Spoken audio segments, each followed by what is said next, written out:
We're going to talk about a little bit of the graphing that we were introducing yesterday. So the first thing I want to really talk about is the logarithm graph. And so what we have is y equals log of x plus 2, all that plus 4. And so what's really important is we have to know what our parent function was to start with. And so the parent function is just your basic graph of whatever function we're talking about. Most of you have a good idea of what the parent functions are and how to draw the basics. If you don't, then you want to take a little bit of time and maybe come after school, or you can check it out in your book or things like that. But you definitely need to know what the basics are. Things like x squared, x cubed, the square root, all of those kinds of basic functions. So I'm going to kind of go through this a little bit. We're going to talk about transformations with translations, kind of shifting left, right, maybe a reflection or two. But we're going to talk about how to do a logarithm in terms of just graphing it. Maybe we didn't have a graphing calculator. This is how we would tackle this problem. The first thing I want to introduce is where we start, kind of what's my base. Whenever you graph a log, I always start out like this. So you've got an XY table, and so inside the XY table we have my X values, and I want to make sure that you know that this is very particular to this actual log. The base of this log, since it's not written, is automatically going to be base 10. So since we have a log base 10, I went over here and I said 1 over the base, that would be 1/10, 1, and of course the base. So I could really, if I wanted to write this symbolically, it would be 1 over b, it would be 1, and then b for base. Okay, the y values aren't going to change. That's going to be -1, 0, and 1. If I take these particular points, and this is just a good idea. Now, this isn't really going to give me enough to graph it because I have to know what the logarithm looks like in general. And I know what the shape is, so the first thing we do is we're going to translate algebraically first, and then we're going to go to the graph. So hopefully this will refresh anybody's memory that here we have where it's plus 2 in the middle. Remember, that's always backwards. I'm going to be moving left 2 units, plus 4 on the outside. That's a vertical shift of 4 up. So that's pretty straightforward. What this means, if I'm going to be algebraically changing this, if I move left 2, it means I'm subtracting 2 to all of my original x values. If you look at this, if I say these values minus 2, then this is what I'm going to get. I went ahead and just rounded that to 1.9, or -1.9, -1, and 8. I'm going to do the same thing to the y, or to the x, or the y value, sorry. I'm going to be adding 4. So literally, I'm going to take all of my y values, and I'm just going to add 4 to them to get these numbers here. Now let's look at the graph. The first thing we always graph when we're looking at a logarithm is its asymptote. Logs are not defined for x values less than or equal to 0. By definition, a logarithm's original domain is x is greater than 0. So we automatically have this barrier because you can't take the log of a negative number, or you can't even take the log of 0. So we have this barrier right here. This is the line x equals 0. And so we're going to graph that. That's really important because when I go to shift this, one of the things I'm going to move is my asymptote. Okay, the next part is to go ahead and graph the new function. So we had both points, or we had both sets of points here and here. So I went ahead and shifted the asymptote first. You saw that was the first thing I drew. I knew that I shifted 2 points to the left, so I moved my asymptote from 0 to -2. Or x equals -2. Once I've got that, I went ahead and plotted my original points, or I shifted the points once that I had went ahead and transformed, and I got this point. And you can notice that this definitely went 2 left, and it shifted up 4, just like we talked about earlier. And that's the graph. The black graph that you see here is the graph of my transformed logarithm, which has just basic translations. Make sure probably one thing that I'm assuming that you know is what the parent function looks like. That's really, really important. I know that I have a certain set of points that I know what it is. I can graph those at any time, and I can use the basic shape to get to the graph, and then just slide it left and right to finish up the problem. Let's look at the another one from the assignment yesterday. This one is f of x is equal to 1 over x plus 2 plus 3. This is a rational function. This is kind of more along the lines of what we're really going to be talking about in the next day or so. And the original, or the parent function, is basically y equals, or f of x equals 1 over x. Something that's important to note is 1 over x has asymptotes.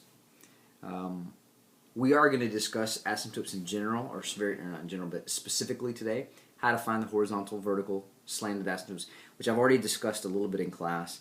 And if you've checked out the asymptote tutorial, you probably already know what we're going to be discussing. If I'm looking at this graph, right, this is one thing we talked about. How do you find, let's talk about the horizontal asymptote first. If the degree of the denominator, in this case it's the 1, the degree of the top is 0, doesn't have a variable, so the degree of the denominator is bigger than the numerator, right? So that's automatic y equals 0. If the degrees were the same, I would have to divide their coefficients. If the numerator had a larger degree on top than on the denominator, then it would not be any horizontal asymptotes at all. So this is kind of a default setting. You don't have to think about it. That's just what happens.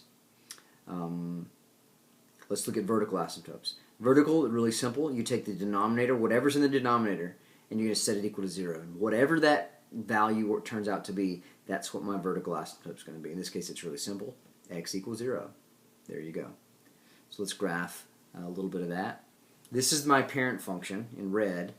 And so you see me go ahead, and I didn't really make a table of values for this because 1 over x is simple enough. I plugged in 1, I plugged in 2, and then to get a little bit behind the curve, I went ahead and plugged in 1/2 because I know that 1 over 1/2 is actually just 2. So those were points that I can do in my head fairly quickly. I went ahead and graphed those 3 points here, so 1, 2, and 3, and I did the same thing for the negative values.